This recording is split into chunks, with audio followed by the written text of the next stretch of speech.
Hey guys, it's Clint Coons here, and in this video, I want to discuss how to protect your assets in the event of a housing crash. Okay, let's get started. All right, now I've been through this before back in 2007, 8, 9, 10. You saw what happened with the housing crash, and there were those investors who had taken necessary steps to protect their assets, and they came out of it relatively unscathed. But I also saw a lot of investors who just didn't do the right things and ended up jeopardizing all the investments they'd made up until that point. Now, why was this? Well, it was brought on, of course, as you know, by the banks. And so what we're looking at here when it comes to a housing crash, what are we trying to protect you from? We're trying to protect you from a situation where your property is devalued and you have to go into the bank, let's say, and renegotiate your mortgage because it was a 5-year note, something like that. And then the bank looks at the value of the asset and they say, yeah, we loaned to you on this property. It was valued at $400,000, but now it's valued at $250,000. Therefore, because of that drop in value, it doesn't fit the debt to income requirement that we have, and you need to come to the table with more money, all right, in order for us to give you a new loan on that property.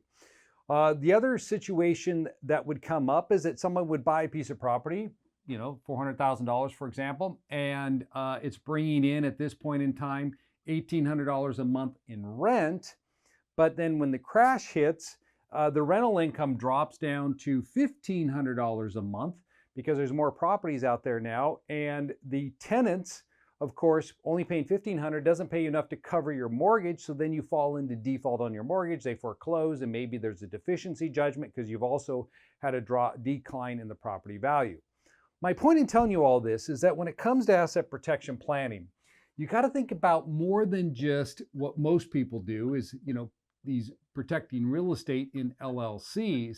That's part of it. And actually what occurred during the last housing crash you went through is that a lot of people didn't protect all their assets, didn't have all their properties in separate limited liability companies, and it really left them exposed to lenders who came after them for deficiency judgments on these types of properties. But more importantly, where I found that many people ran into problems is that they've been collecting their cash and their stocks, all right? So these assets here, they were holding in their individual name. And so some of them did a really good job at protecting their real estate. And so maybe they lost a property or two in the crash. But what happened is that each of these loans that they had taken out, they signed a personal guarantee on. And this is one of the reasons why I oftentimes tell people, you look at non-qualified mortgages versus qualified mortgages. Because when you're working with qualified mortgages, like a Wells Fargo or a Bank of America, someone like that, or your broker, you're always going to be asked to sign a personal guarantee on your investment loan. But when you go non-qualified mortgages, you can typically work around that and not have to provide a personal guarantee, meaning that if something like this happens, you're not going to be liable for the difference, not personally liable. The lender can only look to the asset itself.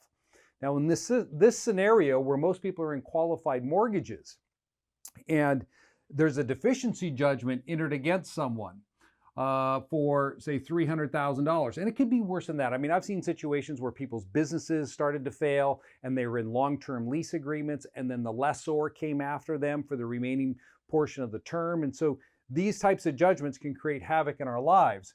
What you want to be looking at here are these assets that sit over here, your liquid accounts, your stocks, your savings account.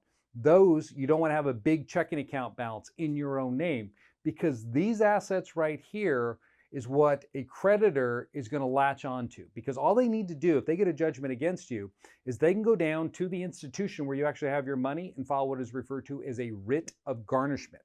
And that implies, or what it means, is that the institution now will hold those funds and for the creditor, and they will not pay you any of the money until that judgment is satisfied.